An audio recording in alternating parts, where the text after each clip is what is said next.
نہ کرو بحث ہار جاؤگی، حسن اتنی بڑی دلیل نہیں. زیوکار، کاہل، نکمے، بیکار، سست اور نااہل لوگوں کا خود احتسابی کی بجائے ناکامی کا ذمہ دار تقدیر، نصیب، مقدر اور قسمت کو ٹھہرانا ریت اس نگر کی ہے اور جانے کب سے ہے. اس طرف سے آ کر قسمت اور صرف قسمت کے راگ الاپنے والے ہاتھ کی لکیروں، ستاروں کی چال اور طوطے کی فال پر سر پھینکنے والے یہاں دلائل پیش کرنے کے بجائے ہمیں قصے اور کہانیاں سنائیں گے. ہندوستانی فلم مقدر کا سکندر چلائیں گے اور ایوان میں بیٹھے باشعور لوگوں کو ماموں بنائیں گے. لیکن میں ان کی کوئی فلم چلنے نہیں دوں گی اور دلائل سے یہ ثابت کروں گی کہ کامیابی قسمت سے نہیں محنت سے ملتی ہے. کیونکہ پھول یوں ہی کھلا نہیں کرتے، بیج کو دفن ہونا پڑتا ہے.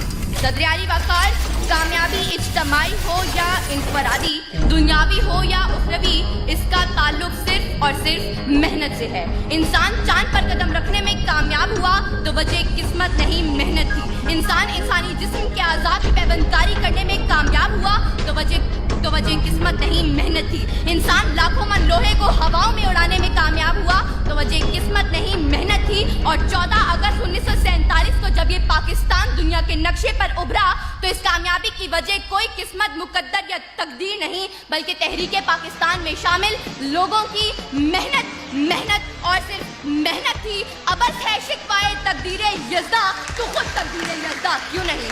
صدر علی وقار، اس طرف سے آ کر ایڑیاں اٹھا کر اچھل کود کرنے والے ان قسمت کے ماروں کو بتاتی چلوں کہ تلاش رزق میں نکلنے کے بجائے کسی منوسلوا سے اترنے کے انتظار میں بیٹھنے والے آج کامیاب نہیں بلکہ ناکام ہیں.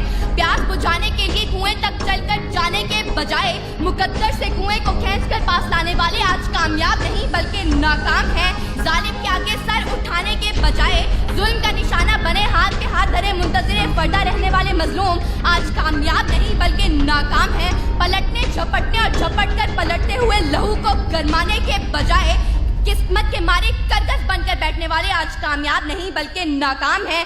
سر اٹھے تو صحیح ظلم کے سامنے، تبھی ظالم کا وقت حساب آئے گا اور تبھی غریبوں کے دربار میں ہاتھ جوڑے ہوئے ہر نواب آئے گا. انقلاب آئے گا، انقلاب آئے گا. صدر علی